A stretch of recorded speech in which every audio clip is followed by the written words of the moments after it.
কালী পুজোর দিন হুট করে কোনো প্ল্যান ছাড়া এই ব্রহ্মধামে চলে গেছিলাম। হ্যাঁ, এটা একটা আশ্রম মতন, ভেতরটার বাড়িটা ভীষণ সুন্দর, অনেক বড় এরিয়া নিয়ে তৈরি করা হয়েছে। এটা এরকম শুধু অকেশন নয়, সারা বছর এরকম সুন্দরভাবে সাজানো থাকে। আশ্রমে যারা থাকে তারা সবাই মিলে এখানে ফানুস ওড়াচ্ছিল, তো একসাথে আর ওড়ানো হয়নি, একটা একটা করে এরকম ওড়ানো দেখছিলাম। আর পুরো সিঁড়িতে এইভাবে প্রদীপ দেওয়া ছিল, যেহেতু দীপাবলি ছিল। দেখতে আশ্রমটা সামনে থেকে ভীষণই সুন্দর লাগছিল। ভেতরটাতে গিয়ে আমি কোনো ভিডিও করিনি, যেহেতু ফটো ভিডিও অ্যালাউ ছিল না বলে। তো ওর পরেই এই পেছনে আন্ডারগ্রাউন্ডে এই মন্দিরটা ছিল, শিব মন্দির, সেখানে দেখে কিছুক্ষণ ঘোরাফেরা করে আমরা এখানটা বসেছিলাম। ও হ্যাঁ, এটা কিন্তু ডানকুনিতে, আর এইটা কিন্তু অনেক বড় একটা এরিয়া নিয়ে ভীষণ সুন্দর, আস্তে আস্তে আরো তৈরি হচ্ছে। আর এখানে দেখো আমি ওকে কতবার ডাকছিলাম ভিডিও করার জন্য, তাকাচ্ছিলই না। তারপর সেখানে কিছুক্ষণ বসে আমরা ওখান থেকেই চলে যাই চায়ের হাটে। এটাও কিন্তু ডানকুনিতে, অনেকেই রিলসে দেখে থাকবে, আমিও কিন্তু ইনস্টাগ্রাম রিলসে এই চায়ের হাটটা দেখেছিলাম। তো ডানকুনি যখন এসেছি অবশ্যই আসতে তো হতোই।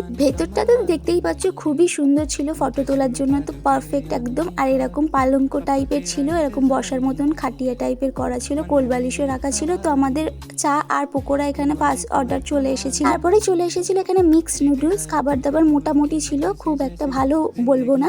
তো আমরা একটু ফটো টটো এখানে তুলছিলাম। আর ওপরের ডেকোরেশনটা তো আমার খুব সুন্দর লেগেছে। তো কালী পুজোর দিনটাও তো সবাই মিলে জমিয়ে আড্ডা দিয়ে আমার ভীষণ ভালো কেটেছিল। আজকের মতো টাটা।